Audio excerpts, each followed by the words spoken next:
Well, we could concentrate, I suppose, on building the future instead of criticizing the past.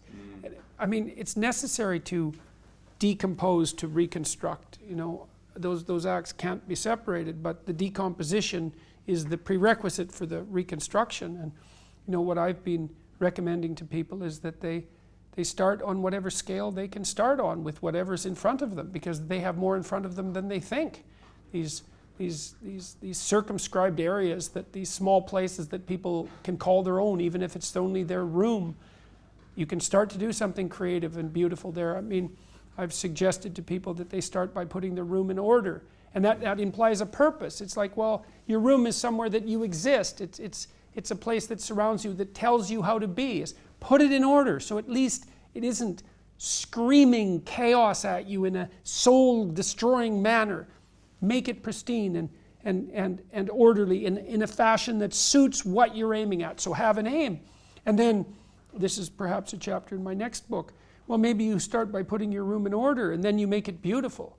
And then you learn how to make something beautiful. And to make something beautiful is to make it worthwhile, and to participate in that in that transcendence. Maybe you need one, certainly, and for your future self, which is also others. You know, this idea that people are fed even of self-gratification, let's say, as an antidote to nihilism. Well, take your pleasure in the moment. It doesn't even work for you, because you're stuck with you tomorrow and you next week. And so even to treat yourself properly is to treat yourself as part of an ongoing community. But I would say, you start in the world, if you have some wisdom and some humility, by taking the potential that lies dormant in front of you and interacting with it in the logos-like manner, with truth and with love, and by transforming that potential into whatever you can create out of it that's good. And even if it won't be small if you do that. You can transform your whole household by transforming your room. You can transform your whole neighborhood by transforming your house. Like, these things spread very, very rapidly.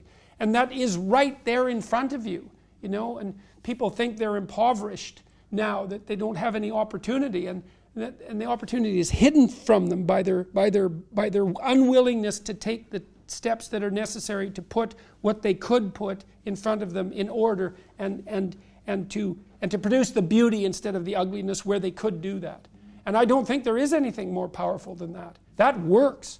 I've had thousands of people tell me that it works, you know, personally, and come and talk to me every day now on the street and say, my life was in terrible disorder. I had no vision. I wasn't abiding by the truth. My relationships were fragmented. I've decided to make something of myself, whatever that might be. I've decided to adopt more responsibility and to tell the truth, and things are incomparably better. And so that's there for everyone to take, and regardless of your circumstances. And I know that some people have what appear to be larger opportunities and more privilege in front of them, but that also makes their commensurate moral responsibility larger. So there's a certain balancing that's a natural consequence of that.